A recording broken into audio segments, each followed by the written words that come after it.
Woke Ideology is a Psychological Disorder by Edward Feser. Plato shows us who the real tyrants are. Since the 2016 election, the thesis that Plato's critique of democracy in the Republic holds the key to understanding the rise of Donald Trump has become a cliché of middle-brown left-wing commentary.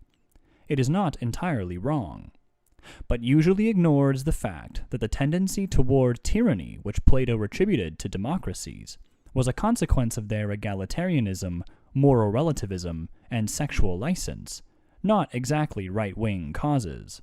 It is no great feat to cherry-pick lines from Plato which, torn from context, can be made to seem applicable to some politician you dislike. A serious treatment must begin with Plato's psychology, which formed the basis of his political philosophy. It must consider Plato's account of the 4 stages by which minds can become progressively disordered, and the ways in which 4 increasingly corrupt types of society parallel these degrees of psychological disorder. When that is done, it is manifest that, in fact, the purest contemporary realization of the tyrannical personality type Plato warned us about is the social justice warrior leftist. As the woke mob comes to realize this, Plato's statues will doubtless be toppled next, and after statues, people. Healthy and sick souls. Plato distinguishes 3 main parts of the psyche: reason, spirit, and appetite. Naturally, appetite encompasses desires for food, drink, sex, money, and, in general, whatever brings pleasure. Such desires are a natural concomitant of our being embodied, and as such are not bad in themselves. What is bad is indulging them in a way that is contrary to reason. Now, rationality, as modern economists understand it, entails maximizing satisfaction of whatever desires we happen to have. That is decidedly not how Plato understands it. Indeed, he would regard this conception of reason as the mark of a corrupt mind. For Plato, reason is that faculty by which we understand the natures of things, what he famously calls their forms.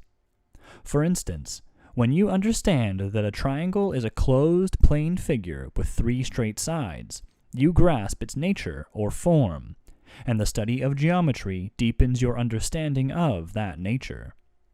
You learn, for example, that the sum of the internal angles of a Euclidean triangle is equal to 2 right angles, that the length of one of its sides is always shorter than the sum of the other 2, and so on.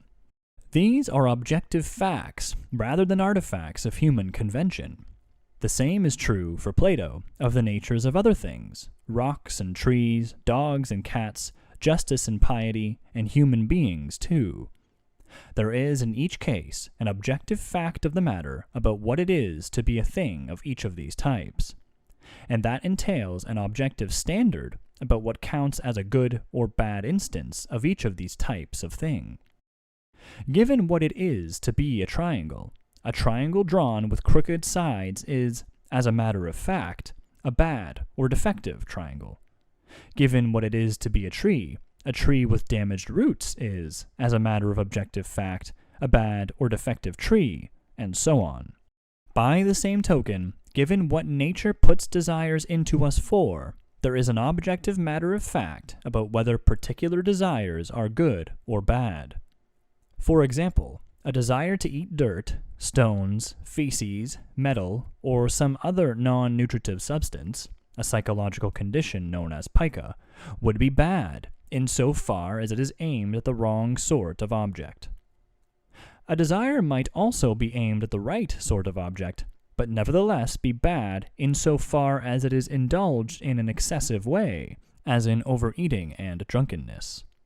Hence, for Plato, while reason does tell us how to satisfy a desire we happen to have, the more important thing it tells us is whether we should satisfy it, or instead ought to resist it as objectively disordered. Plato is committed, then, to a kind of essentialism. That is to say, he holds that things have, as a matter of objective fact, essences or natures. He holds that reason is capable of knowing these natures, and that since the nature of a thing determines what is good or bad for it, Reason is also capable of knowing what is objectively good or bad. He thereby rejects the relativist view that what a thing is and what is good for it are matters of human convention rather than matters of objective fact. He refutes, too, the skeptical position that whether or not there are objective matters of fact about these things, we cannot know them. So, a rational human being will, in Plato's view, indulge the appetite only when reason, guided by its knowledge of human nature, judges such indulgence to be good. But desires can be powerful, and reason's judgment can seem bloodless and abstract. So how can reason exercise control over appetite? This is where the remaining part of the psyche, spirit, comes in. There is no adequate one-word equivalent in English for the Greek word translated spirit, thumos. What Plato has in mind is that aspect of our nature that manifests itself in righteous anger, in the impulse to correct injustice, and in the pursuit of what is honorable and avoidance of what is shameful. Hence, suppose a man sees an old woman being mugged and, though fearful for his own safety, nevertheless rushes to her aid out of outrage at what is being done to her. Or, suppose he is tempted to sleep with another man's wife, but refrains from doing so because of the shame he feels at the thought of it. These would be instances of spirit in action. Though reason tells the man to risk pain in the first case and ignore pleasure in the second, appetite might still overwhelm him if it weren't for spirits counterbalancing it with the emotions associated with justice and honor. Spirit is the ally of reason in governing appetite. A healthy psyche is one in which reason, spirit, and appetite are ordered in this hierarchical way and all properly functioning.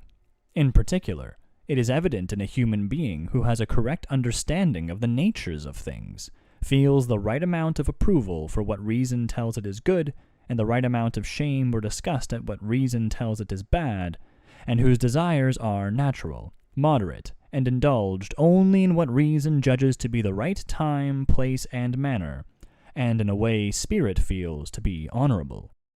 Such a human being exhibits the cardinal virtues or excellences: wisdom, courage, temperance, and justice. He is wise insofar as his intellect grasps objective reality, courageous insofar as he will not allow fear of pain or desire for pleasure to divert him from the right course of action, temperate insofar as his desires are appropriate and indulged only when fitting, and just insofar as reason, spirit, and appetite are all playing their proper role in the hierarchy. An unhealthy psyche is one that deviates from this ordering of things, and the greater the deviation, the greater the depravity of the psyche. This brings us to Plato's classification of types of society, which is equally a classification of types of soul, because what characterizes a society is the type of soul that dominates it.